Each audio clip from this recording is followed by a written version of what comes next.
Ejecución Penal. A continuación se desarrollará el panel Administración del Cupo Carcelario. Los panelistas son el doctor Marco Salt, Universidad de Buenos Aires, el doctor Leonardo Filippini, de la Universidad de Buenos Aires, y el doctor Patricio Sabadini, Fiscal Federal del Chaco.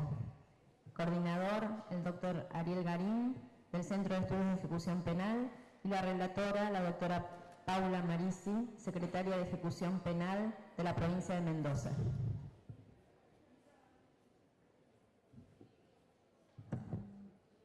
Comienza hablando el doctor Patricio Sabadini.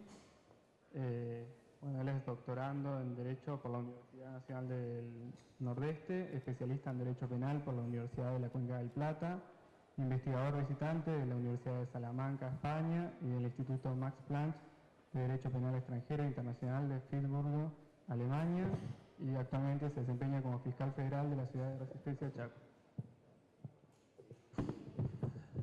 Bueno, buenas tardes a todos y a todas. Es un alto honor poder formar parte de este panel con gente comprometida, con gente estudiosa en este escenario no tan histórico. Cuánta historia tiene la Universidad de Buenos Aires. Un escenario de ciencia y de compromiso, y también que ha padecido una dura época, sobre todo en los 70, ¿no? Bueno, primero quiero agradecer a los organizadores, entre ellos a Sergio Delgado, a Vino Vicelia, así como a Karina Galo, que me han invitado. Estoy aquí quizás no por azar, sino porque pertenezco a una jurisdicción donde el sistema penitenciario no hay mucho que hablar, y bueno, eso lo da la pauta. La pauta da por ejemplo, los informes de la Procuración Penitenciaria de la Nación, que se indican a la prisión regional U7 como de las más violentas. Yo llevo ya como 2 años como fiscal federal en Resistencia, y siempre he criticado ese puente de oro que existe entre la metodología, la violencia institucional, si se quiere, o el modus operandi de los 70 con algunos puntos en común con lo que ocurre en el presente, ¿no? Entonces, la Fiscalía Federal de Resistencia siempre comprometida con la causa de la humanidad, y bueno, tratando también de guardar esa coherencia con las violaciones de derechos humanos, paradójicamente en democracia, en los establecimientos penitenciarios. Cuando recibí la invitación, fue una suma de 3 episodios, 3 coyunturas o contingencias que me gustaría recalcar. En aquel momento me habían informado de si tenía interés de participar en el Congreso. Me hallaba firmando un dictamen, un cese de prisión preventiva, en el cual la persona ya estaba transitando 2 años y medio de prisión preventiva, una causa elevada ante el Tribunal Oral. También estaba subrogado en aquel momento el Tribunal Oral de Resistencia, y bueno, tenía una prórroga de la prisión preventiva y sin una fecha cierta en el cual se iba a llevar a cabo el debate por burocracias judiciales que no vale la pena recalcar ahora. Al mismo tiempo, me informaban del fallecimiento de un profesor que muy respetado a nivel académico, un accidente en Venecia, el profesor Joachim Vogel, de catedrático de la Universidad de Múnich, recientemente fallecido, un accidente en Venecia, lo cual, bueno, tratando de sumar estas contingencias, dije, ¿qué manera podemos aportar para que este discurso, esta conferencia de hoy en día, aquí en la Universidad de Buenos Aires, pueda servir no solamente para hacer un aporte a la temática del Congreso, que es el cupo carcelario, sino que esta conferencia pueda servir mínimamente de algún modo de un homenaje al profesor Joachim Vogel, que puede haber de conocerlo hace un par de meses. ¿El PowerPoint, Ariel?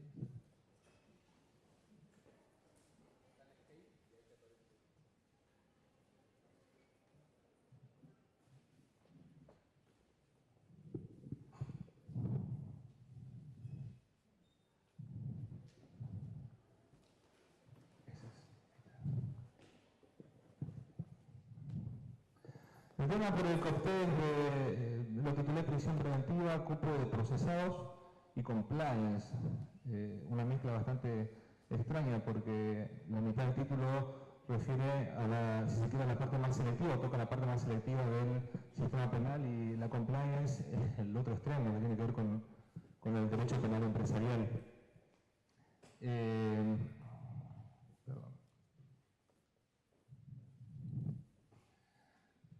Como introducción, lo que puedo decir es que recientemente, bueno, a los fines de preparar la conferencia, se pidió un informe a la unidad penitenciaria número 7, la Resistencia, y del cual arrojó que cuenta con 76 internos procesados.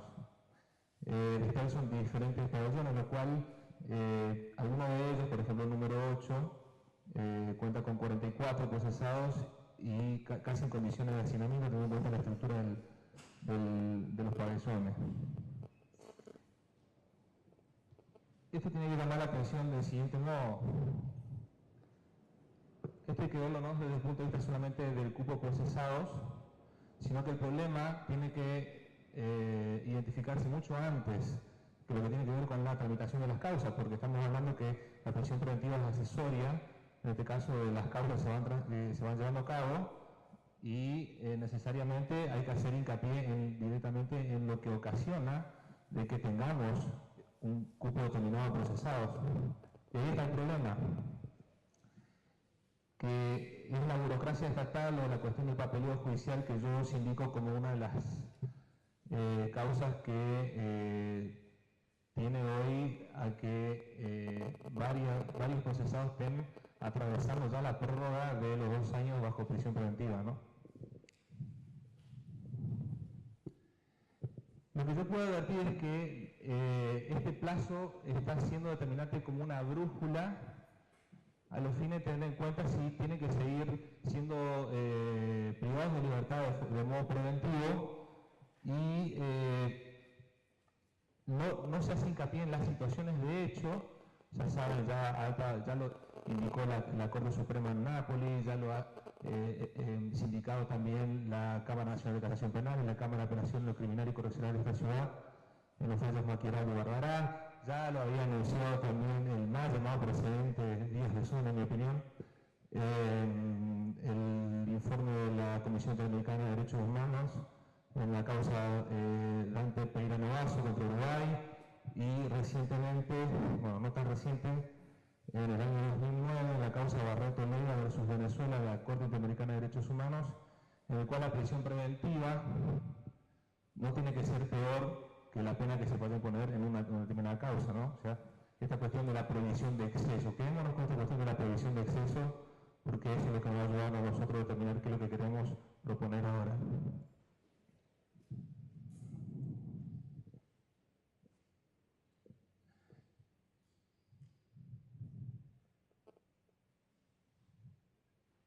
Resumidamente, el encarcelamiento preventivo, podemos decir que tiene que, para que exista o para que tenga legitimidad el encarcelamiento preventivo hoy en día, tiene que haber la existencia de un peligro procesal. Este peligro procesal puede ser traducido, como lo primero la facultad, en un riesgo para los fines del proceso, que tiene que ver con el entorpecimiento de la investigación por parte del acusado, o que el mismo eluda las acciones de la justicia, ¿no?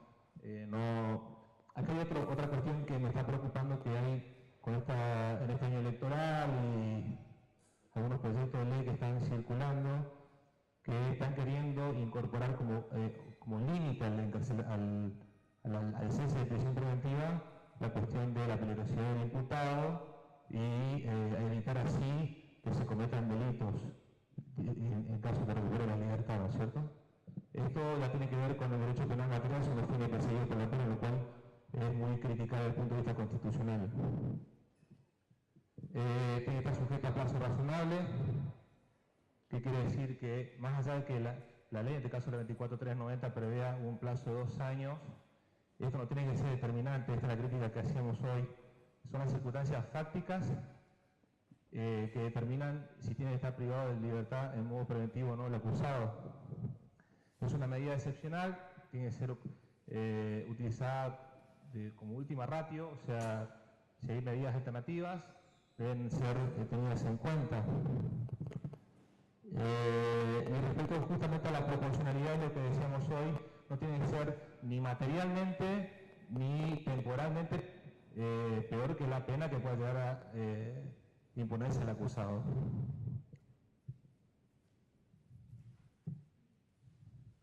Ahora,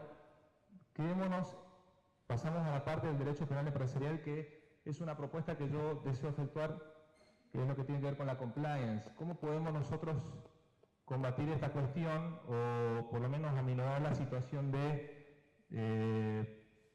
acusados o personas que están bajo el régimen de prisión preventiva, aminorarla y poder que esto repercuta directamente en lo que tiene que ver con el grupo de procesados?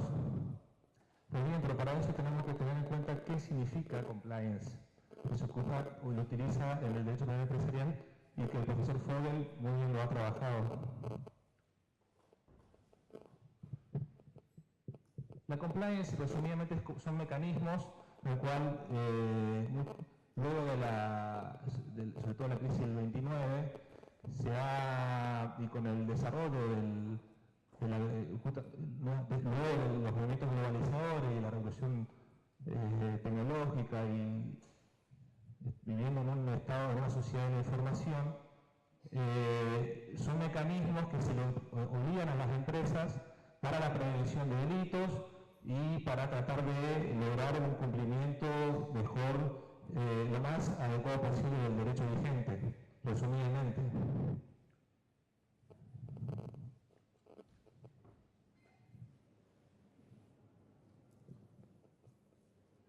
Estos protocolos tienen que ver con la implementación de buenas prácticas, tiene un contenido valorativo y ético que tienen que llevar las empresas a cabo, ¿no? Sobre todo lo que tiene que ver con la prevención de delitos. Este es un mínimo programa, lo que ustedes están viendo, de compliance que he elaborado para tener en cuenta más o menos de qué estamos hablando. El primer punto es el programa de prevención debe ser aplicado por la empresa, ¿no? Tiene que ver con protocolos, con documentos, con diversas pautas de cumplimiento por parte de una persona designada específicamente que es el Compliance Officer. Solamente por dar un ejemplo rápido, en la ley de lavado de activos, en el artículo 20 y 21 tenemos los sujetos obligados, por ejemplo, y los deberes de información en caso de que exista lo que se llama reporte de operación sospechosa, ¿no es cierto? Cuando hay peligro de blanqueo de capitales, ¿no? De que una determinada persona tiene el producto ilícito para ser reinvertido en el mercado legal. La condición de compliance officer debe ser regalar una persona con capacidad técnica suficiente y acreditada. La sociedad debe proveer la responsable de cumplimiento de los recursos materiales. Una persona es un obligado especial con especiales deberes de protección, en este caso de que se prevenir la comisión de delitos. Una de las funciones del Compliance Officer es la implementación de un programa de prevención de delitos, como decíamos, un seguimiento y control de la efectividad del programa de prevención, una proposición de mejoras, modificación de programas, son diferentes funciones que se le asigna al Compliance Officer para, en este sentido, lograr que la empresa no cometa un delito y que siga las pautas correspondientes. Otro de los requisitos de los programas es la formación de administradores y representantes, ¿no es cierto?, capacitarlos, y se le suman los sistemas efectivos de infracciones y sanciones que pueden ser administrativas y penales, y debe ser esto revisado por los principales responsables de la empresa, ¿no es cierto? Ahora la gran pregunta es, ¿un programa de compliance, de control de riesgos para los fines del proceso se puede implementar? ¿Qué se desea prevenir con un programa de compliance, por ejemplo, en el sistema procesal? Justamente lo que estábamos hablando hoy, prevenir los riesgos de exceso de la prisión preventiva. No necesariamente tienen que atravesar un plazo determinado de la prisión preventiva, sino que tienen que tener un control constante de las circunstancias fácticas que ameritan la prisión preventiva. El programa debe ser implementado en primer lugar por el legislador de forma. Lo puede ser en el Código de Rito o en las leyes orgánicas, por ejemplo, del Ministerio Público Fiscal, del Ministerio Público. Y lo digo en principio porque, no obstante, tanto la Procuración General de la Nación como incluso la Procuración Penitenciaria, capaz Leonardo acá me corrige, puede dictar resoluciones que sirvan como pautas de riesgo permitido para las personas que pueden ser sindicadas acá como sujetos obligados a informar cuando existe un riesgo de exceso, ¿no? Que tengan un nexo con la causa penal que se está tramitando. Una estructura de prevención de riesgos de exceso. Hay que designar un compliance officer. ¿Quién puede ser un compliance officer en el sistema, en el proceso penal? En primer lugar puede ser el secretario del juez. Hay muchos secretarios aquí que no les va a gustar la idea, pero en principio el secretario del juez, estamos hablando de que el sistema judicial está saturado y es una buena pauta, un buen marco para, como sistema de cooperación para tratar de, en este caso, hacer hincapié en las causas complejas y que existen personas privadas de libertad de modo preventivo. Otro compliance officer puede ser el mismo fiscal, me comprendo la general de la ley en este sentido, puede ser un secretario letrado de la fiscalía. En el caso de la defensoría estaría un poquito más cuestionado, si se quiere, tanto el defensor como el secretario defensor, porque acá hay que destacar el poder que tiene en este caso el juez o el fiscal respecto al proceso y cómo en determinados sistemas el defensor puede llegar a repercutir en una terminación de informar sobre causas objetivas que ameriten mantener una prisión preventiva. Bueno, esta es una de las funciones que tiene que guardar en este caso el compliance officer dentro del proceso penal. El control de las circunstancias fácticas y jurídicas, así como el conocimiento de la marcha de la investigación a los fines de dilucidar si existen motivos para seguir sosteniendo el encarcelamiento preventivo según el estado del proceso, que es lo que manifestamos hoy. El control de la duración de la medida, no solamente las circunstancias fácticas, sino hacer un seguimiento de cuánto lleva esa causa con ese imputado privado de libertad de modo preventivo.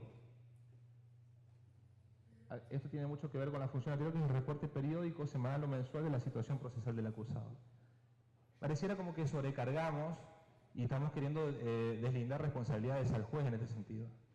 Pero acá viene el dato interesante también que, bueno, esta otra función que debería informar al juez, no es que el juez necesita aquí, es prácticamente la función que es un secretario de un juzgado o del fiscal, que es informar, bueno, sobre la situación de determinado expediente y después, bueno, el fiscal proveerá o el juez dispondrá de qué medida tomar. Pero mientras el compliance officer dentro del proceso penal cumpla con su deber de informar, estaría cubierto. Y bueno, este contexto de replanteamiento de medidas alternativas a la prisión preventiva, por ejemplo, puede ser una libertad, si quiere, condicionada, que se presente toda la semana en una comisaría, etc. Mucho más leve que una medida de coerción como una prisión preventiva. Condiciones del compliance officer dentro del proceso penal. El compliance officer debe retener a una persona con capacidad técnica suficiente y acreditada. Por eso exijo de que sea letrado. El Estado debe proveer de recursos materiales y humanos al compliance officer a los fines de llevar a cabo su tarea. Capacitación, en fin, directivas para... Por eso es importante que recalcar las resoluciones que puede dictar la Procuración General, el caso de los... o la misma Corte, ¿no? En un acordado, una resolución. El juez, o en su caso el fiscal, deberán ejercer subsidiariamente una función de control sobre esta delegación que efectúa sobre del compliance officer. Otro punto es la formación de magistrados, secretarios y empleados del Poder Judicial, Ministerio Público Fiscal y de la Defensa, lo que decíamos hoy. Podemos dar un ejemplo. Si una persona que está privada de la libertad, bajo el argumento de que hay una pericia, por ejemplo, fundamental que hay que efectuar, y luego lleva a cabo esa pericia, el compliance no habría más sustento para mantenerlo privado de la libertad de modo preventivo. Entonces eso debe ser informado por el compliance officer. Las infracciones pueden ser penales o administrativas y, o sea, esto tampoco deslinda al juez o al superior al compliance officer de ejercer un control sobre el compliance officer. Ese control puede ser externo, que puede ser una auditoría de la Corte o de la Procuración General, o en este caso si sostenemos de la Defensoría, ¿no? Entonces, como conclusión, lo que podemos decir es que la realidad carcelaria es una verdad en la cual el modelo típico es el de los presos sin condena, ¿no? O sea, desde el modelo más general, que es Guantánamo, hasta el modelo más pequeño, si se quiere, que es el modelo típico de América Latina, ¿no es cierto? Es algo que hay que ratificarlo y no parece existir hasta el día de hoy un cambio que pueda revertirlo. A esto se le suma el problema de la burocracia estatal que habíamos manifestado hoy, en la medida que al menos a nivel nacional, con el código de forma, sigue siendo este sistema arcaico, burocrático, de papeleos judiciales, todo va a repercutir directamente en la problemática que estamos tratando. Un programa de Compliance Officer sirve justamente para afianzar los roles, comprometer más a las personas que están involucradas al proceso penal, tanto el juez, tanto como los fiscales y a los defensores, y en este sentido puede ayudar a compensar la desidia en el uso indiscriminado, si se quiere, la medida de coerción como la prisión preventiva. Y quiero concluir con una frase citada en el libro Una amiga que tuve el honor de presentar el año pasado en el Chaco, que es María José Cerro de Ruz, un libro excelente, recomendable sobre una investigación antropológica sobre el Poder Judicial y el nexo con la dictadura. No quiero decir nada que el Poder Judicial de hoy está vinculado a la dictadura, nada más digo que eso, pero me recalcó esta cuestión de esta frase que me quedó, que tiene que ver justamente con esta cuestión de la banalidad del mal y la burocracia estatal, que es, dice así: mientras más deshumanizados estén los miembros de una organización burocrática, más eficientemente cumplirán esta su tarea.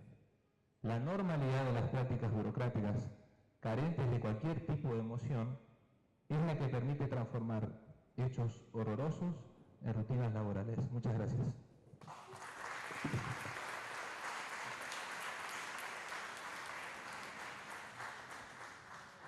Ahora le escuchamos al doctor Leonardo Filippini, quien es abogado recibido en esta casa de estudios, máster en Derecho por la Universidad de Palermo, Master of Law en la Yale Law School, profesor de Derecho de las Universidades de Buenos Aires y de Palermo, y se desempeña actualmente como subdirector general de Protección de Derechos Humanos de la Procuración Penitenciaria de la Nación. Gracias, Ariel. Buenas tardes a todos, a todas. Por supuesto, en primer lugar, les agradezco mucho la invitación y el interés de ustedes por conversar esta tarde algunas cuestiones atinentes a la gestión del cupo carcelario. Voy a dividir la exposición en tres partes. Lo que yo quiero presentar son los lineamientos de un proyecto legislativo que estamos trabajando en la Procuración Penitenciaria de la Nación. Y para eso voy a referirme primero a algunas cuestiones concretas respecto a la problemática en la gestión del cupo penitenciario que estamos observando allí. Luego haré algunas alusiones a la insuficiencia del control judicial tal y como está siendo gerenciado hoy en día, para luego sí pasar a justificar por qué creemos que puede ser una avenida de solución plausible el imaginar una propuesta legislativa, y voy a exponer cuáles son los lineamientos sobre la base de los cuales estamos trabajando. Hablo más cerca que no se escuche. La primera cuestión, está en el ámbito federal, más o menos es conocido, tenemos alrededor de 10.000 personas privadas de libertad. El dato llamativo, alarmante del último año es que alrededor de 400 nuevos ingresos se produjeron en solo un año. Esto es un importante número sobre el total. Y no hay muchos misterios en general respecto de que el espacio físico, como mínimo, previsto para que estas personas puedan permanecer satisfaciendo los fines que la ley espera del encierro, ya sea cautelar o punitivo, no es suficiente. Les cuento dos o tres cosas que exceden incluso la problemática del número global. Y este es un primer punto sobre el que queremos nosotros trabajar, que es la definición del cupo carcelario. En general estamos habituados a hablar sobre totales generales y no sobre aspectos que tienen que ver con la dinámica de ese total. Y aquí no voy a hacer una descripción exhaustiva de todos los problemas, pero sí marcar aquellos que durante los últimos años a mí personalmente me fueron llamando la atención y que ahora estamos trabajando más detenidamente, ¿sí? Esta cuestión de los ingresos, lo que llama primero la atención es sobre el tema de los flujos, ¿sí? O sea, a poco que uno revise estadísticas respecto a la duración del encierro carcelario, queda claro como primera cuestión que el desafío es el de gerenciar un número, el pasaje por el ámbito carcelario de un número de personas mucho mayor que las 10.000 que puede entregar una fotografía cotidiana del servicio penitenciario. ¿Sí? En general, cualquier estimación estadística entregaría hoy que son 30-40% más de personas las que pasan anualmente por el servicio penitenciario que las 10.000 que podemos encontrar allí alojadas en cada día dado. Esto es una problemática en general invisibilizada, que es la gestión del ingreso y egreso de personas que se alojan por periodos breves, quizás suena demasiado condescendiente, menores a un año, ¿sí? Un mes, 2 meses, 3 meses. Esto tiene infinidad de problemas asociados respecto a las prestaciones que hay que darle y la logística de esas personas. En general eso, a nivel teórico, es un punto bastante poco explorado y que necesita que empecemos a ponerle muchísima más atención. La segunda cuestión es que el total estático con el que solemos trabajar en torno a estas cuestiones tampoco nos muestra a veces problemas que hay al interior de cada centro penitenciario o en los distintos pasajes que y por las características que tiene cada centro penitenciario que cada uno tiene. Y aquí les cuento 2 o 3 problemáticas específicas que hemos detectado. Primero, por ejemplo, la unidad 28. Para los que no están familiarizados, la unidad 28 es lo que se conoce como alcaidía del Palacio de Tribunales. Es el lugar de primer alojamiento al que una persona es trasladada luego de una aprehensión policial. La función primordial es el cumplir con la manda procesal de poner inmediatamente a disposición del juez a una persona detenida. Con lo cual, en principio, debería ser la unidad 28 un alojamiento de pocas horas, producidas entre la aprehensión policial, la efectiva ocurrencia ante un juez y luego la disposición respecto de cuál va a ser el destino final de esa persona. Lo que tenemos, sin embargo, es que la unidad 28 también funciona como un nodo de traslado. Entonces tenemos una alcaidía penitenciaria con diversas funciones. Por ejemplo, sirve para que pernocten los internos a la espera de un juicio oral.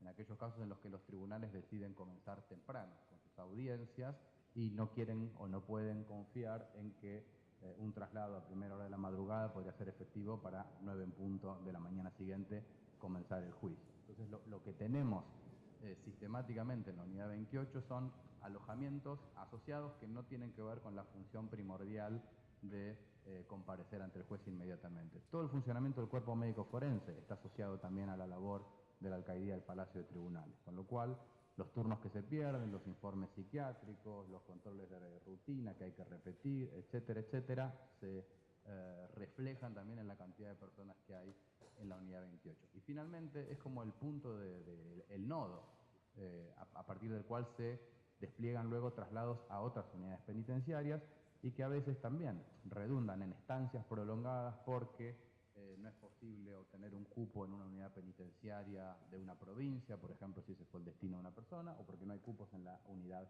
asignada. La foto más reciente, la unidad 28, mira, hay alrededor de 100 personas. Entonces, a mí siempre refiero a este caso porque es uno de los más llamativos para nosotros los abogados que caminamos por ese hall del Palacio de Justicia y que podemos tener la certeza de que cualquier mañana que hacemos un trámite ahí, lo hacemos sobre un centenar de personas, de las cuales aproximadamente la mitad ha pernoctado allí por un día, 2, 3 o más, mientras nosotros tramitamos sobre el patio central sus causas y sus diferentes asuntos. La unidad 28 en este sentido es una unidad que sirve también para reflejar el estado general de la situación. Si colapsa la 28 es porque no hay lugar en ningún otro establecimiento penitenciario y porque estamos demorando esa función de nodo que cumple la unidad 28.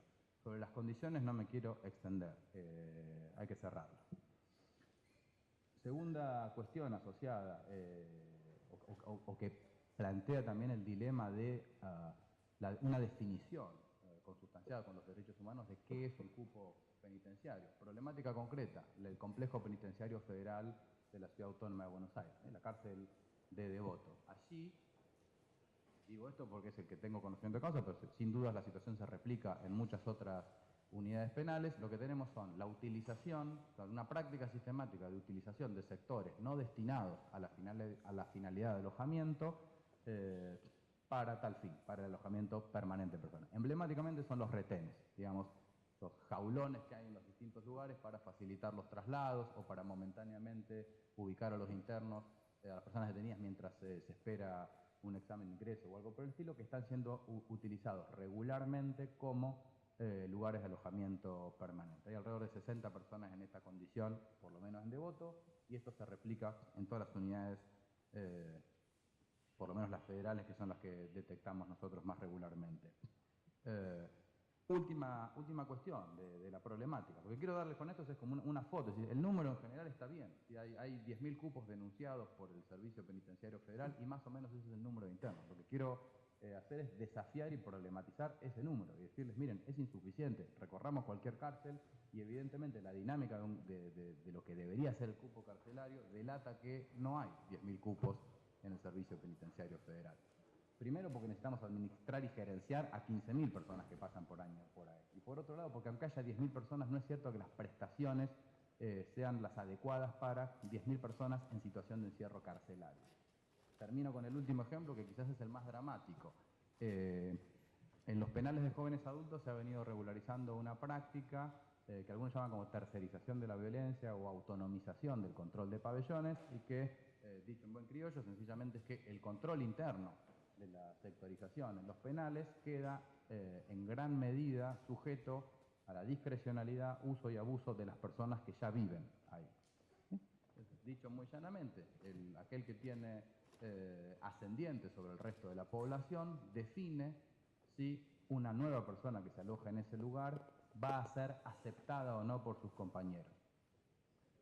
Y esto ha dado lugar a una práctica nefasta, que en la jerga es lo que hablan como el chanchito, que es desnudar a una persona, a un joven en este caso. Son muchachos de hasta 21 años en su mayoría, salvo algunos casos excepcionales, y la práctica que está verificada es que a una persona que no es querida supuestamente por sus pares del pabellón, se la ata de pies y manos, desnuda y se le entrega, esto digo con este mote humillante, decir, bueno, acá está el chanchito, ¿sí? Esta es la persona que va a ir rotando miserablemente de pabellón en pabellón hasta lograr ser aceptado por el resto de la población. Bueno, esto es un problema también. Ediliciamente la cárcel tiene un cupo determinado, pero evidentemente la práctica imperante al interior hace imposible que podamos afirmar que ese es efectivamente el espacio que está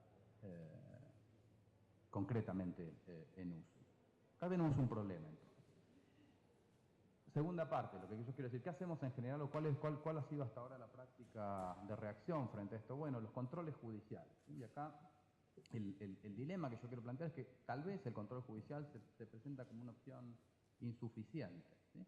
En parte probablemente por cuestiones que son propias de la naturalización de ciertas prácticas penitenciarias por parte de los operadores de la justicia. Me incluyo probablemente como abogado también, probablemente peque de lo mismo, y esto es una parte del problema, pero en parte quizá hay una condición más estructural, y es que la ausencia de una definición más clara por parte del poder político respecto de cuál es el modo exigible, cuál es el modo de solucionar situaciones conflictivas, hace efectivamente o eleva el costo de encontrar una solución argumentativamente aceptable para todos los operadores intervinientes en una situación cuando se presentan este tipo de situaciones.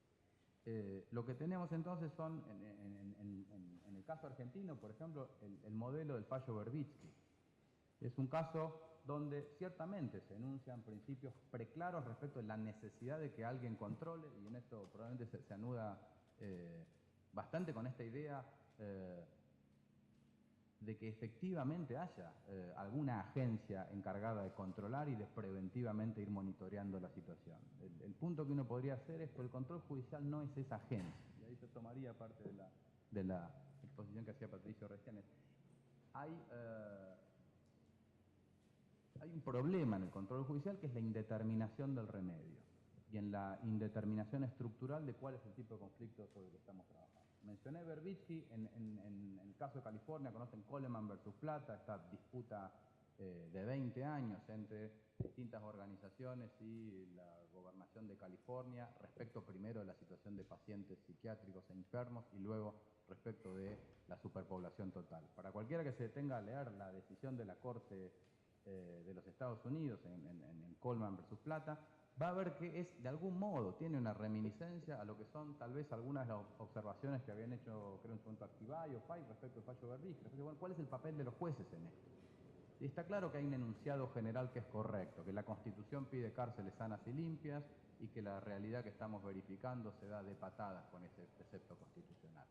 Hay un problema que es más sutil, que tiene que ver con asignaciones presupuestarias, con asignación de responsabilidades concretas, en las cuales es necesario un control judicial, pero quizás ese control judicial, del modo en el que lo venimos experimentando hasta ahora en nuestra práctica jurídica, se revela todavía como insuficiente.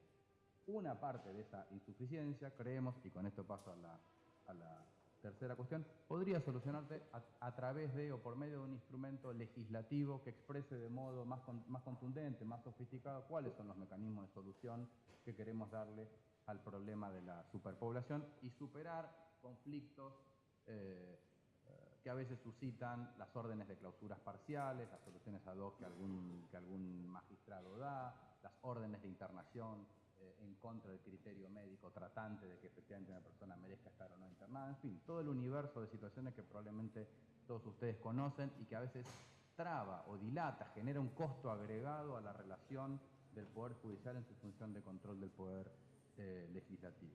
¿Por qué confío en el valor de la ley o qué vemos en el valor de la ley? Bueno, primero porque probablemente de los instrumentos que la democracia tiene para ofrecer en punto a expresar un acuerdo colectivo, difícilmente haya un dispositivo superador al de una ley sancionada por el Congreso, donde están reflejados los distintos puntos de vista y donde es, al menos en nuestro diseño y programa constitucional, el espacio en el que debemos discutir verdaderamente nuestros problemas. Acá rescato algo. Cuando en el proyecto del 53 Alberdi discutía la cláusula de las cárceles sanas y limpias y lo que hoy es finalmente el artículo 18, tuvo un contrapunto con Bartolomé Mitre respecto a la abolición de los tormentos y azotes. Y Mitre los defendía sobre la base de que eran necesarios para mantener la disciplina en el orden militar, cuestión que Alberdi refutaba. Yo, ¿qué rescato de eso? Por lo menos creo que hay una tradición que podemos rescatar, que es, por supuesto, no la justificación de los azotes, pero sí el ejercicio deliberativo en torno a la sanción de una norma, en ese caso una norma fundamental, para hablar de lo que importa. Uno podrá criticar muchísimas cosas en esa discusión, menos que no hablaba de algo relevante. Yo creo que la discusión normativa entre nosotros está absolutamente anquilosada en torno a la enunciación de una serie de postulados que no hablan de las cosas, que no hablan de los problemas reales. Los problemas reales son los que les estoy diciendo. Hay un flujo de personas, hay pabellones tomados por parte de la población penitenciaria y es difícil destrabarlos sin un uso excesivo de la fuerza. Hay contradicciones fuertes de criterio entre jueces que a veces actúan aisladamente y la solución que el servicio penitenciario cree oportuna para un caso, etcétera, etcétera, etcétera. No quiero detenerme, quiero describir las relaciones. Ahí hay un problema. La relación jueces con autoridad penitenciaria de algún modo está en crisis, en parte porque el poder político, que debería hablar a través de acuerdos generales debatidos públicamente, no lo está haciendo. Yo creo que ahí hay un déficit y que hay que recuperar esa tradición. La mejor tradición, una tradición en la cual la Constitución habla de los dramas de una comunidad. Si algún drama tenemos en torno a la cuestión de la seguridad, que supuestamente importa tanto y aparece en las encuestas repetidamente, una es, bueno, ¿qué queremos? ¿Qué pena queremos? ¿Para qué la queremos? ¿Qué hacemos con la gente que comete aquellas conductas que consideramos son las más ofensivas y las más graves? Etcétera. Bueno, esa discusión hay que darla en el Parlamento. Para la cuestión concreta de la superpoblación, tenemos una propuesta, o solo voy a avanzar los lineamientos de lo que nosotros creemos, o lo que yo personalmente creo, por lo menos esté un poco más elaborada, propuesta y compartida, deberían ser los ejes fundamentales de esto. Y aquí marco, y con eso ya termino, los tres y los conductores de lo que debería ser una discusión parlamentaria y finalmente un instrumento legislativo respecto a la cuestión. La primera es un sistema de acreditación periódica, transparente y participativa de qué significa un cupo penitenciario. Los problemas que analicé recién. Y simplemente frente a esto digo un gran título, ¿sí? Cupo penitenciario no es igual a una determinada cantidad de metros cuadrados. Esto de algún modo hay que erradicar definitivamente frente al programa de lo que es nuestra ley 24660, la idea de que un cupo significa un lugar para dormir. ¿Sí? Si efectivamente la medida privativa de libertad tiene alguna función y es la que le atribuimos en la ley y debe garantizar el acceso a ciertos derechos que son los derechos que la ley tiene, evidentemente un cupo implica un conjunto de prestaciones mínimas, un núcleo de prestaciones. Y cupo debe ser definido entonces como el conglomerado de esas prestaciones que es necesario asegurar para que podamos afirmar que efectivamente hay lugar para una persona. ¿Sí? Con una definición medianamente aceptable de cupo bajo esta luz, sería evidente, por ejemplo, que la Unidad 28 no tiene 100 plazas, que el complejo Marcos Paz no tiene las plazas que tiene, que Devoto no tiene la cantidad de plazas que tiene. ¿Sí? Eso debería salir. ¿De qué modo? Muchas veces el control judicial intenta construir con los baremos que encuentra a la mano y precariamente una definición de eso, en un esfuerzo que es notable. Bueno, el sistema que nosotros proponemos es el de una acreditación previa, participativa, conforme a estándares dominantes de la ciencia, que haya un órgano calificador. ¿Sí? Así como un señor por abrir una pizzería tiene que superar una serie de test previos para ver si efectivamente el local en el que piensa funcionar tiene todo aquello que hace falta tener para vender pizza, es increíble que el Estado no tenga todavía aceitado un mecanismo más confiable para acreditar bajo qué condiciones nosotros como comunidad estamos dispuestos a decir que una persona puede estar legítimamente encerrada. Segunda cuestión, segundo lineamiento que la ley debe tener o prever, y también asociado quizás a la presentación anterior, bueno, un sistema de información periódica, útil, online, accesible, ¿sí? Participativa por terceros. Esta idea del cupo, bueno, tiene que ser o deberíamos prever, y la ley debería prever, algún tipo de mecanismo en el cual la información respecto al nivel de ocupación, en este sentido amplio, esté cotidianamente establecido y sea accesible cotidianamente por todos los interesados, por los presos, por las organizaciones que trabajan, por los órganos de control, etcétera, etcétera. Y por último, y con esto ya voy terminando, es cuando o cuando se alcancen ciertos niveles que se consideran de alerta, un mecanismo de remedio. ¿Sí? Y aquí es donde yo creo el programa legislativo también podría tal vez aportar lo mayor. ¿Qué podría decir este mecanismo de remedio? Creo que me resulta irrelevante en un punto. Lo podemos discutir qué podría ser. Lo que está claro es que la ley debería prever algún tipo de sistema que pueda atender a la necesidad de adecuar los cupos a la cantidad de gente que hay o tener menos gente que la que tenemos encerrada. Acá las soluciones son bastante conocidas. Es bueno empezar a liberar o descontar penas para ciertas situaciones problemáticas, atender la situación de las madres con niños primero, los enfermos, arrestos domiciliarios en casos de adultos mayores, hasta soluciones más creativas, y esta discusión podría ser infinita. Descontar de iure un porcentaje de las cauciones patrimoniales establecidas como condición de una excarcelación, por ejemplo. Sí, la ley puede hacer infinitas cosas, porque ante la verificación de que se está violando un mandato legal podemos establecer. Lo que creo necesitamos es un patrón legal, una discusión un poco más honesta, genuina, acerca de que esto es así, para que esta relación, a veces tensa o a veces inconducente entre jueces y autoridad penitenciaria para encontrarle un norte, se encauce fundamentalmente sobre la base de un lineamiento político que tiene que expresar el compromiso de todos, efectivamente, respecto de cuál es la manera en la que estamos dispuestos a encarcelar a otro ser humano. Gracias.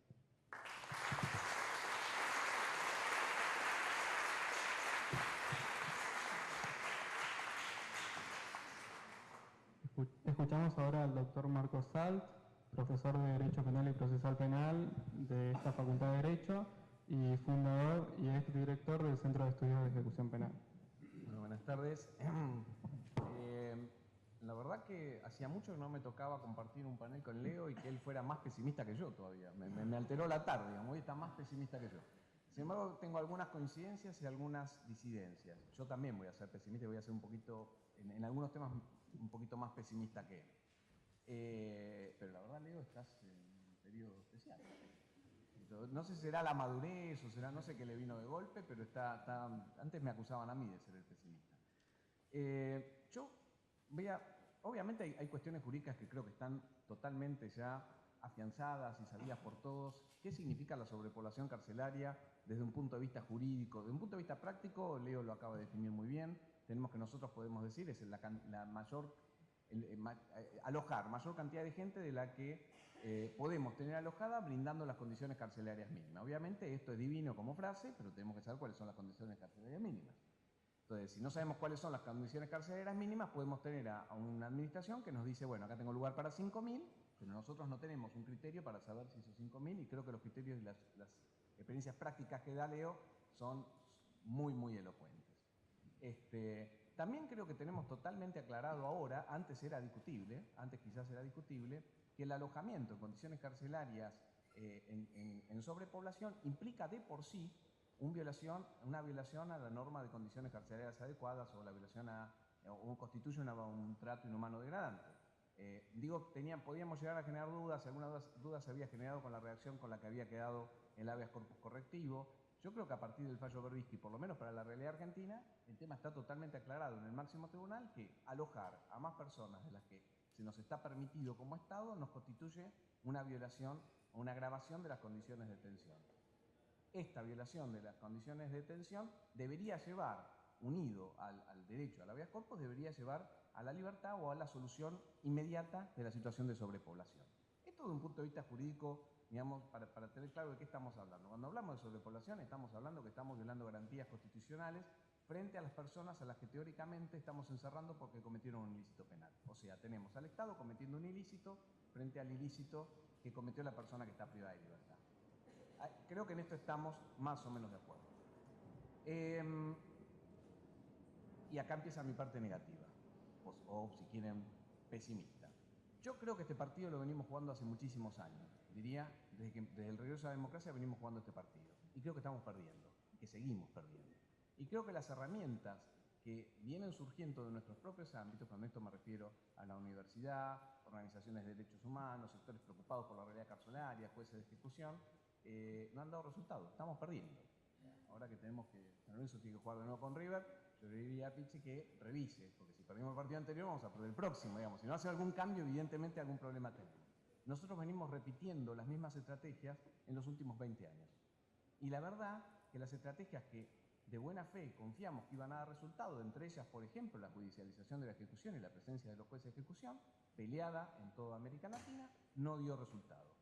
El tema legislativo, después voy a hablar sobre la ley de cupo penitenciario, lo que decía Leo, lo propusimos también hace 10 años, pero de hecho la ley 24660, bien interpretada, también tiene una previsión de alojar mayor cantidad de presos de los que está permitido. Sin embargo, por eso me interesó lo que decía Leo al final, de decir, bueno, pongamos cuál es la consecuencia, porque la verdad, leyes que lo digan, uniendo la ley de ejecución más el fallo Berbisky, hoy cualquier juez de ejecución podría tomar medidas en relación a esto, cualquier juez, digamos, ni siquiera debería ser un juez de ejecución. ¿Y por qué digo que estamos perdiendo en todos los ámbitos? Porque creo que hemos perdido la batalla cultural, hemos perdido la batalla política. Y entonces, desde este punto de vista, yo creo que el problema del cupo carcelario, al que le seguimos buscando soluciones desde el punto de vista legislativo, desde el punto de vista judicial o desde el punto de vista litigio, si uno se posiciona en organizaciones no gubernamentales, creo que es un error. Hoy la discusión es política, y es una discusión de política criminal. Hace 8 años, cuando me preguntaron sobre crisis carcelaria en un medio, y yo dije que el gobierno no tenía política criminal, me gané un montón de enemigos que tenía trabajando en ese momento en áreas gubernamentales. La verdad no tenía ninguna maldad en lo que decía y yo lo vuelvo a repetir. Creo que seguimos sin tener política criminal, no era una acusación hacia nadie. Creo que en toda la democracia no hemos tenido una verdadera política criminal entendida en el sentido de qué significa diagramar una política criminal. Si el Estado no tiene una política criminal, hablar de política penitenciaria como una cosa aislada nunca va a dar resultado, jamás.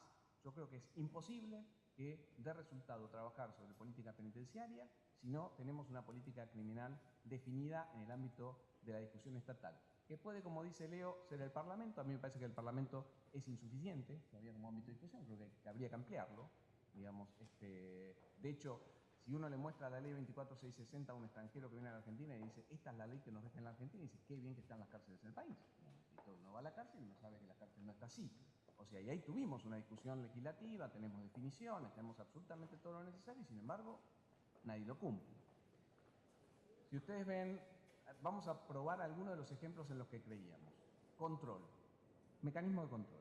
Control judicial. Creo que después del fallo Berbisky, en algún artículo yo escribí el efecto boomerang del fallo Berbisky, si la Corte Suprema de Justicia de la Nación dicta un fallo como ese, que es un fallo estudiado hoy en el derecho comparado, estudiado en otros países del mundo, como un ejemplo, nos puede, después si quieren discutimos por dentro, si todo lo que dice el fallo Berbisky está bien, si no debió ir más allá de las reglas mínimas de Naciones Unidas, todo eso podemos verlo. Ahora, si lo dictó la Corte Suprema de Justicia y el fallo no se cumple, no se cumple, digamos, no tiene efectividad, el mensaje que se da hacia abajo, hacia, no sé, un juez de ejecución que está en Bahía Blanca, al que le vamos a pedir largar los presos porque la cárcel está sobrepoblada cuando tiene la población que lo quiere incendiar, digamos, evidentemente el juez de ejecuciones se nos va a mirar y nos va a decir, yo no hago nada. Si a la Corte no le dieron trascendencia al fallo que dio, no se cumplió y no tuvo consecuencias, ¿cómo yo voy a estar en contra de toda la comunidad aplicando en solitario? Y esto lo hemos visto con muchos jueces que sufren enormes persecuciones por tomar medidas de acuerdo a lo que marca la ley, a lo que marca la Constitución, a lo que marcan en los mismos fallos de la Corte Interamericana y todos los organismos que ustedes quieran. Y sin embargo esos jueces quedan en minoría. Mecanismos nuevos de control, es interesante la idea del compliance, pero la verdad, yo lo que tengo miedo es la superposición que tenemos de organismos de control. Yo creo que somos el país más controlado en el ámbito carcelario. Tenemos jueces, tenemos una procuración penitenciaria muy fuerte, tenemos procuradurías en algunas provincias, tenemos defensor del pueblo, tenemos organizaciones gubernamentales y no logramos nada. O sea, no se produce un cambio en la realidad. Guarda, no quiero desalentar el trabajo individual. Yo creo que el trabajo individual que se hace es muy importante, pero funciona cuestiones puntuales. El gran cambio no va a venir por esos mecanismos, no nos va a servir el tema de seguir generando. Bueno, ahora tenemos el mecanismo nacional también. De alguna manera que yo, les digo la verdad, creo que hay que hacerlo, es una gran deuda de la República Argentina, estamos comprometidos internacionalmente. Ahora ustedes me dicen, ¿crear el mecanismo nacional nos va a cambiar la realidad carcelaria? No, yo creo que no. Realmente, y lo digo como arrepentido, hace 20 años me maté con el tema de los jueces de ejecución porque yo pensé en serio que eso era una solución al problema general. Si ustedes ven las exposiciones de motivos de la mayoría de los códigos de América Latina, Costa Rica, el Código Procesal Penal de El Salvador, el Código Procesal Penal de Guatemala, en todo se pone, cuando se baja el tema de la ejecución y cómo solucionar la realidad carcelaria, juez de ejecución.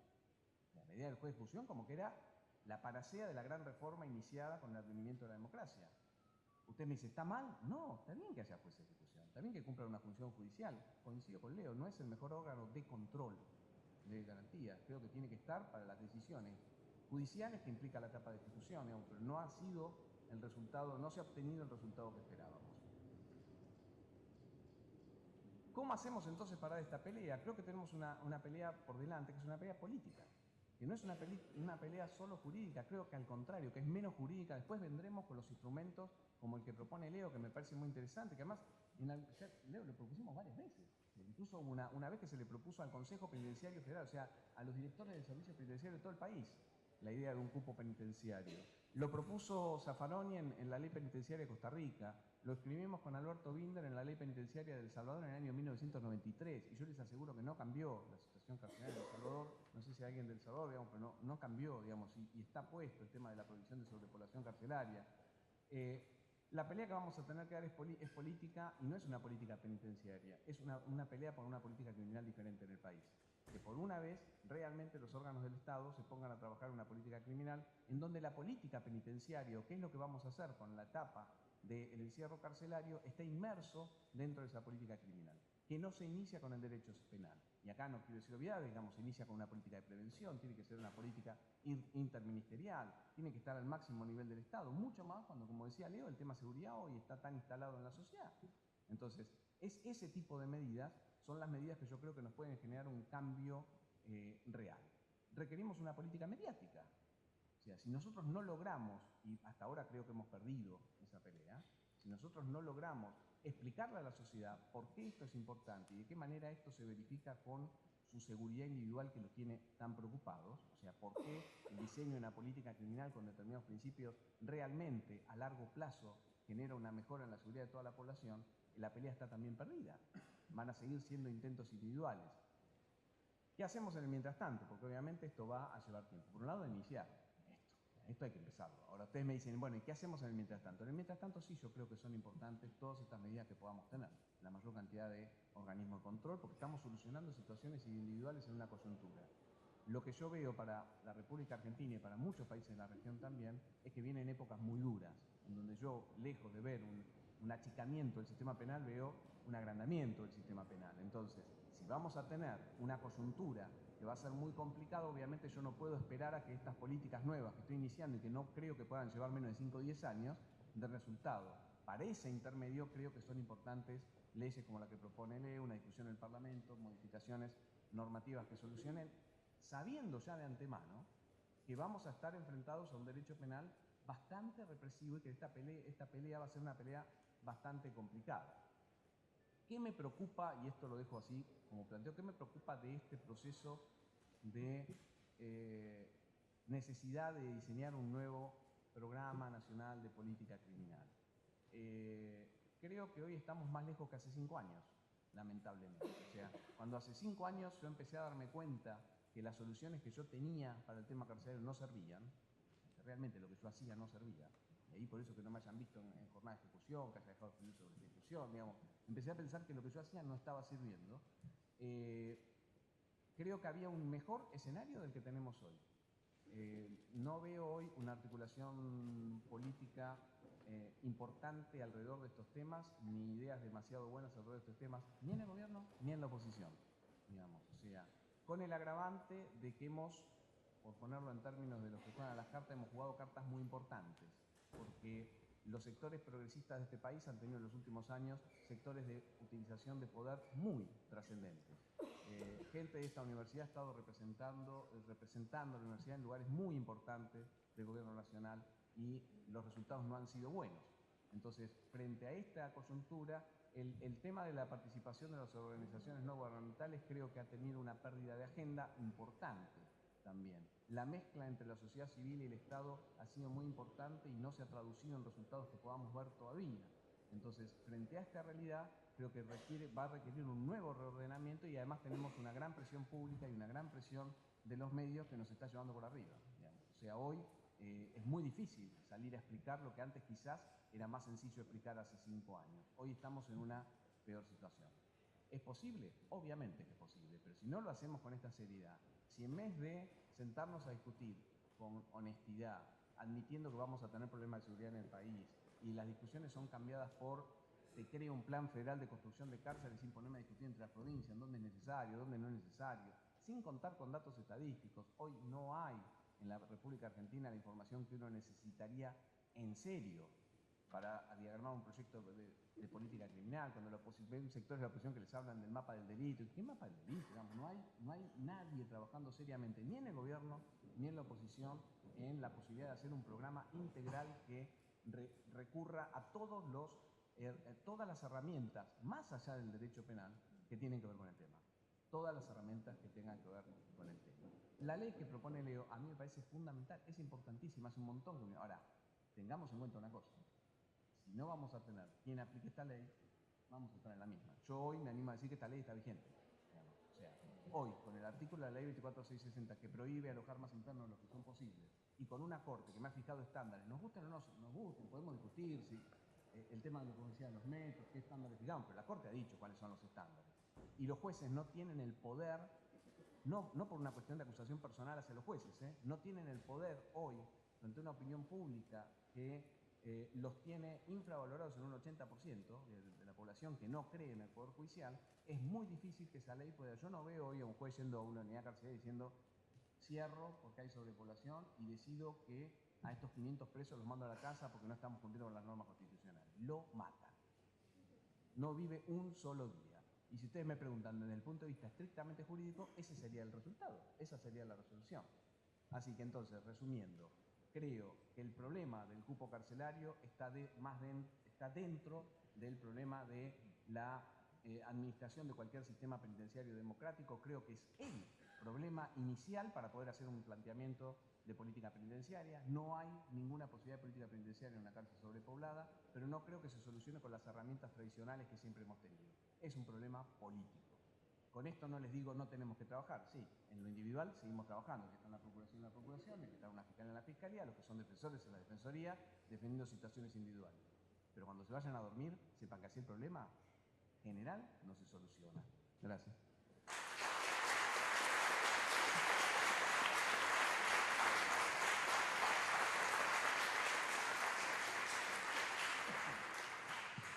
Bueno, damos lugar a preguntas. Les pido que sean preguntas acotadas y sobre todo concretas, porque estamos ahí con el tiempo. Así que, por favor.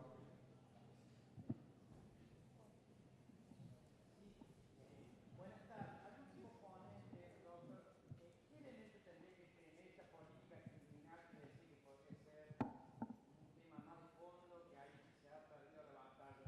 Lo mencionó varias veces lo de política criminal. ¿Cómo se imagina qué componente, qué elemento tendría que contar con esta política criminal? Está muy buena la... A ver, es cada vez más difícil definirlo. Cuando hablábamos de esto con el advenimiento de la democracia, en los primeros años del gobierno de Alfonsín, la cuestión era quizás más sencilla para el gobierno. Por eso digo, hay muchos periodos de tiempo que fueron perdidos. ¿Por qué? Porque en ese momento se hablaba, bueno, tenemos que hacer lo que se llama prevención primaria, vemos cómo trabajamos el tema educación, vemos cómo mejoramos el sistema salud. Había algunos expertos que venían y decían, bueno, tenemos que cambiar iluminación en determinados sectores, abrir calles en barrios marginales. Bueno, había toda una serie de cuestiones que se discutían en ese momento. Hoy esa batalla cultural es muchísimo más difícil. Hoy sería ingenuo pensar que con eso tenemos una política criminal absolutamente coherente. Yo creo que hoy hay que ir al máximo nivel. Cuando me digo máximo nivel, esto tiene que estar en el máximo nivel del Poder Ejecutivo Nacional y tiene que estar, en cada decisión que se toma, tiene que estar previsto el tema política criminal. Si el Ministerio de Economía está por tomar una decisión, tiene que ser analizada también en términos de cómo va a influir eso en una política criminal. Yo tengo que trabajar junto con el Ministro de Educación, tengo que trabajar junto con el Ministro de Salud. Obviamente también tengo que trabajar en el tema de represión, porque tengo una coyuntura que no puedo desconocer. No puedo decirle a la gente que es una creación de los medios el problema de la inseguridad. Eso es ridículo. Se le dice a la gente decir que es un problema de los medios. Es ridículo. Es mejor decirle, miren, sí, tenemos problemas de inseguridad, estamos haciendo lo posible por solucionarlo. Ahora, ¿cuáles serían los programas concretos? Necesito mayor también análisis y diagnóstico, porque no son los mismos en Buenos Aires, que en el Chaco, que en Córdoba, que en Mendoza. Y a eso se dedica quienes trabajan en criminología práctica de investigación, en determinar precisamente cuáles son las problemáticas de determinados lugares. Trasladado a lo penitenciario, esto que les decía, la idea de nuestra Constitución, lo habla en aquel momento, que se puede entender por cuestiones históricas, de la idea de tener servicios penitenciarios en cada una de las provincias que funcionan como compartimentos estancos, hoy es una idea que tenemos que revisar.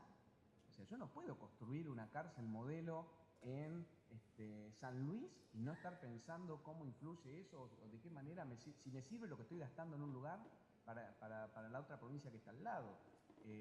Hay que redefinir cómo funciona el sistema federal en el tema penitenciario.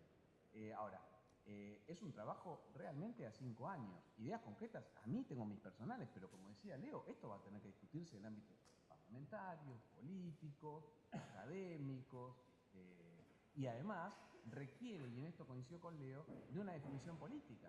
Porque si los legisladores dicen, no, la idea de una política criminal con estas ideas que vos tenés a mí no me gusta, yo al contrario, quiero aumentar las penas, ir por el lado del miedo hacia toda la población, y bueno, será el Poder Legislativo el que está diciendo eso. Digamos, este país ha votado las leyes Bloomberg, no nos olvidemos. ¿Qué voy a hacer? Y la votó el Parlamento.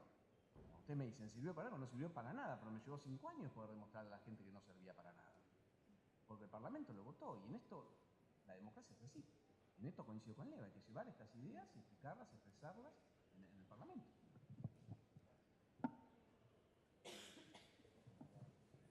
Hola, Pablo.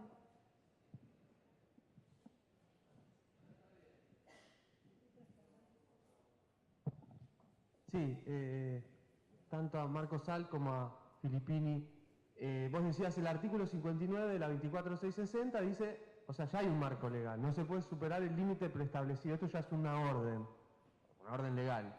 Después tenemos, en el 2008 salieron los conjuntos de buenas prácticas de la Comisión Interamericana que dice un poco los estándares que vos señalabas, o sea, esto ya está establecido al máximo nivel de la Comisión Interamericana y dice que los jueces no pueden alegar la inexistencia de un marco normativo para resolver los problemas de cupo. Digo, para que no termine siendo, digamos, ni nos vayamos deprimidos de acá, ni termine siendo, o sea, o algo que nos deje alguna expectativa de cómo construir esta decisión política. Coincido, pero digo, bueno, también la decisión política puede empezar siendo desde el asociacionismo, desde empezar a trabajar de lo menos a lo más. Digo, ¿cómo hacemos para que esto no sea circular? Porque en definitiva, esa ley, que aspiramos a que se discuta, como se discutía en aquel tiempo, también va a llevar a que si la ley no sale o no se hace efectiva, vamos a terminar cayendo en un control judicial que haga efectiva esa ley, con lo cual vamos a terminar en una cuestión muy circular, digamos. Yo no creo que falte nada, digamos, falta decisión política, que puede ser política judicial también. Bueno, este es el punto de diferencia que quería traer acá a esta charla. Yo creo que hoy la pelea por estos temas ya no es más del menos al más, digamos, sino que es del más al menos. Digamos. Esto no invalida lo que se haga cada uno individualmente y tienen que seguir dando la pelea. No es que le digo, che, váyanse a su casa, no hagan más nada a los defensores, no hagan más nada a los fiscales. Lo que yo digo es que la solución política a esto dejó de ser un tema de menos a más. Pasó a ser a más. Yo hoy, por ejemplo, si yo fuera el director ejecutivo de una ONG preocupada por este tema, en vez de optar por la política del litigio, optaría por la política. Diría, no, ¿sabes qué? Vamos a trabajar en el sector político, vamos a trabajar en los medios. Y me dirían, no, pero mirá, los chicos que están acá, bueno, sí, ¿sabes qué? No. Si yo tengo medios reducidos, hoy yo me dedico, desde el punto de vista de elaboración política, a empezar del más al menos. Porque la otra viene batallándose hace 20 años y tiene picos buenos, como fue, qué sé yo, el inicio de la implementación del fallo de Rifkin en provincia de Buenos Aires, pero después el sistema te vuelve a equilibrar hacia abajo. Entonces, esta es la idea que yo tengo de que yo creo que está agotada la pelea dada individualmente con luchas quijotescas de personalidades individuales que salen a dar este tipo de peleas. No sé, Leo. Sí, perdón, lo otro que tiene que ver con esto de ¿por qué vamos a ir por una ley si la ley no la necesitamos? O si la necesitaríamos, si hubiera decisión política, digamos, ¿cómo hacemos para no caer en algo que depende de... Hoy la ley no nada. Son intuiciones. Muy breve. Primero, coincido, sin duda es que la discusión es política, eso no tengo ninguna duda. Hay una definición política como comunidad que nos debemos, que es por qué estas conductas son delitos, por qué a esta gente la ponemos presa y por qué las ponemos presas bajo estas condiciones. Esa discusión yo coincido 100% con Marco. Lo otro es más, bueno, quizás en un contexto más acotado, donde uno empieza a discutir como especializadamente algunas cuestiones, digo, bueno, yo veo ahí una ventana de oportunidad. Discutir un tema, que es cupo, que está, desde mi perspectiva, como subteorizado. Pero con la idea de que engarza en una discusión que es más amplia. Que es bueno dar esta discusión. Es una discusión teórica que puede tener algún rebote. Miren, no, hay superpoblación, por ejemplo, primera discusión, pero no tengo tan en claro lo que es así. Y yo rescataba por eso, claro, bueno, hablemos de las cosas. O sea, por eso rescataba la discusión de Alberdi. Es bueno, discutamos eso. Sí, discutamos el azote, sin moralina. Es bueno, hoy tenemos Servicio Penitenciario Federal. Podemos tener la convicción de que fallece una persona por semana, por alguna causa. Y la Procuración lleva adelante un registro de casos de malos tratos y tortura. Les puedo asegurar que hay documentadamente 2 episodios de violencia física en el ámbito federal. Entonces, bueno, ya está. Yo lo que quiero es hablar de eso. Esto es lo que digo. La ley me parece que pone, o por lo menos es una discusión también, si quieren, y termino con este comentario. Chirinos ordenó, anteayer, cerrar un penal.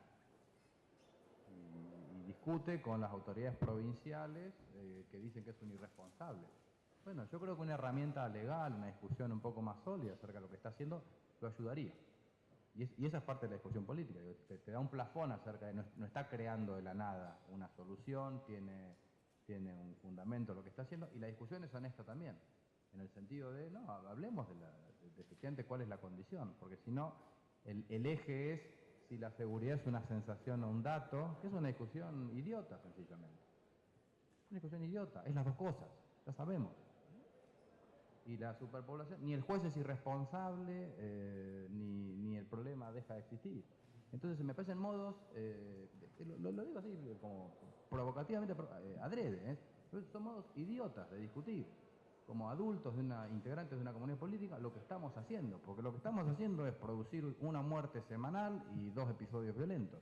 Pero bueno, hablemos de eso, con la misma honestidad intelectual con la que Mitre decía quiero azotar a los militares para que se disciplinen. Bueno, discutámoslo, punto. Pero desde el punto de vista empresarial, volviendo tenemos un problema de marketing, clarísimo. Tenemos un problema de marketing clarísimo. La discusión que damos frente a la sociedad, la perdemos. Se pierde. Y tomemos el ejemplo de Chirino. Seguramente lo van a matar a nivel mediático. Y la gente que lea eso lo que va a decir, este juez hay que matarlo, digamos. Y no hay, si esto se enmarcara una discusión con política donde también hubiera una discusión mediática balanceada sobre estos temas, digamos, creo que tendríamos mejores chances. Yo no soy un experto en comunicación, pero lo que veo es que el Poder Judicial tiene un problema de marketing bastante serio.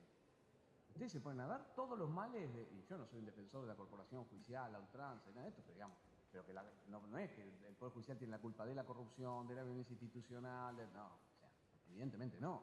Es muy fácil tirar para ese lado, digamos. Y el Poder Judicial tiene un problema de marketing serio, además de otros problemas que tiene. Pero de marketing no tengo ninguna duda, de cómo comunica, de cómo se relaciona con la gente, tiene un problema grave. Sí, yo solamente quiero agregar 2 cositas, si me permiten, más allá que no era. Hay también una mirada económica a todo esto, ¿no? No solamente no interesa, sino interesa que no interese. ¿En qué sentido? Hoy nadie va a discutir las sumas millonarias que mueve la política del miedo. Puertas blindadas, alarmas, cámaras de seguridad, no quedémonos con esos términos. Y centrar la discusión de la seguridad en el incremento nuevamente de escalas penales. Hay un proyecto de un candidato a diputado de incrementar las escalas penales de los delitos vinculados al tráfico de estupefacientes, que tienen escalas excesivas. Ya lo dijo el fiscal Javier de Luca, tuvo que apartarse de un mínimo legal recientemente en un transporte de estupefacientes, era creo una cantidad ínfima, 300 gramos, porque era una escala, ya el mínimo la escala era excesivamente alta. Entonces, esta es la mirada económica que le quería dar a la falta de interés y al interés de la falta de interés, ¿no? Sí.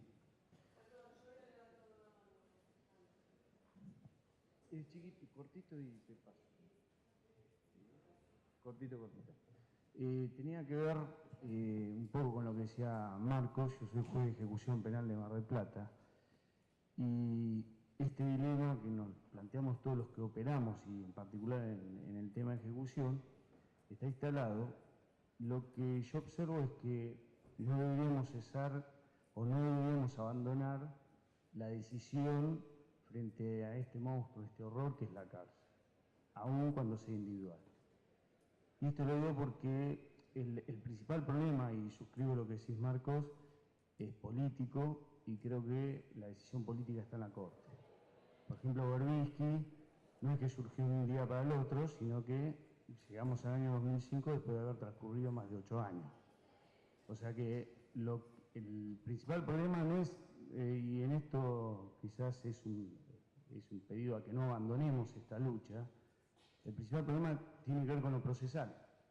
Es decir, que la vía recursiva es la que utiliza el poder político como para suspender y no asumir la problemática. Pero, por ejemplo, el procurador de Santa Cruz.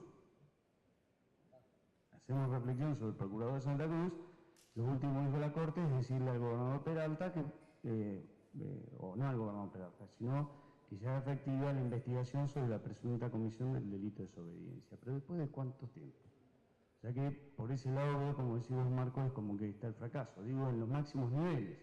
Ahora, la contracara de eso y desde el punto de vista individual, por ejemplo, es la declaración de la inconstitucionalidad de la reincidencia.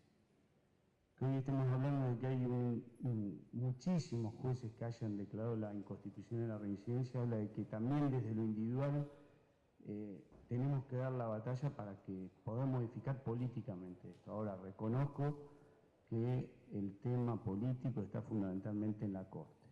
Por esto que digo que procesalmente los poderes ejecutivos de cualquier jurisdicción han encontrado una herramienta como para posponer la problemática y no asumirla con la responsabilidad que corresponde. Esa es la reflexión.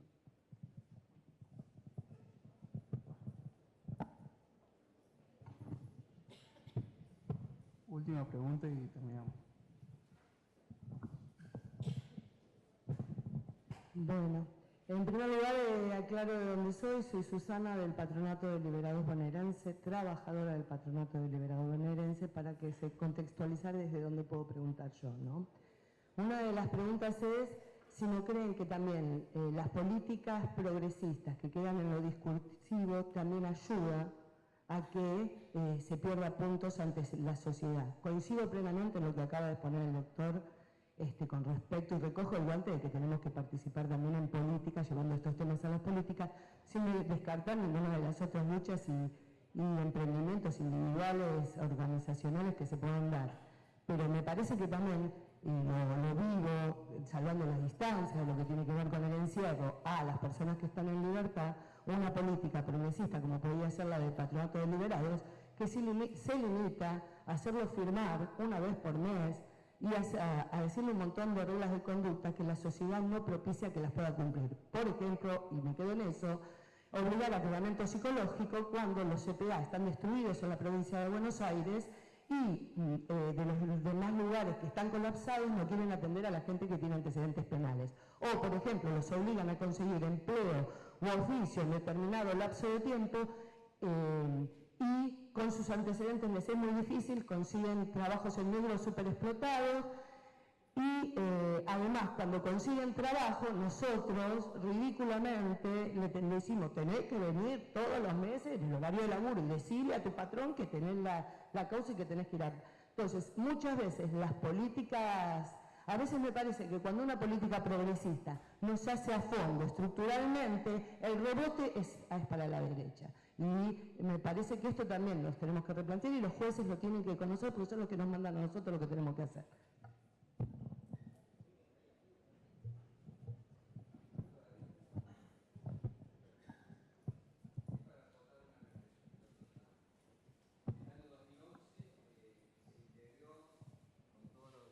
Penitenciarios provinciales, el Consejo Penitenciario Argentino, Federal, como se ve.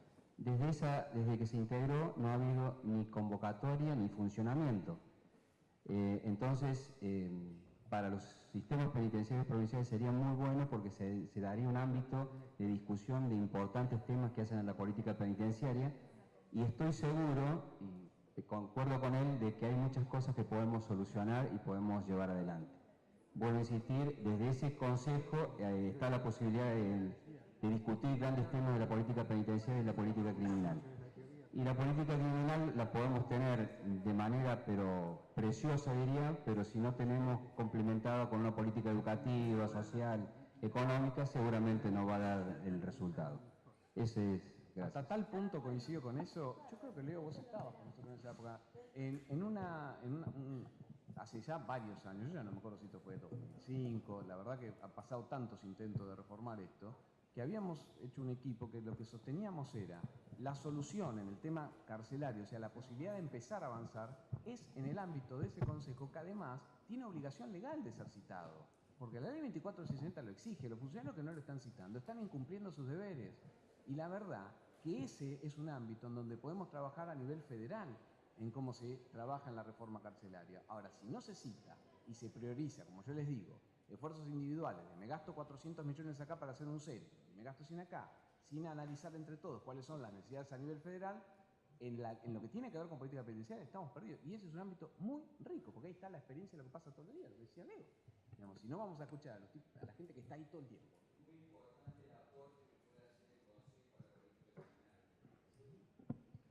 Bueno, les agradecemos a los panelistas porque estamos cortos con el tiempo y ahora seguimos con la comisión.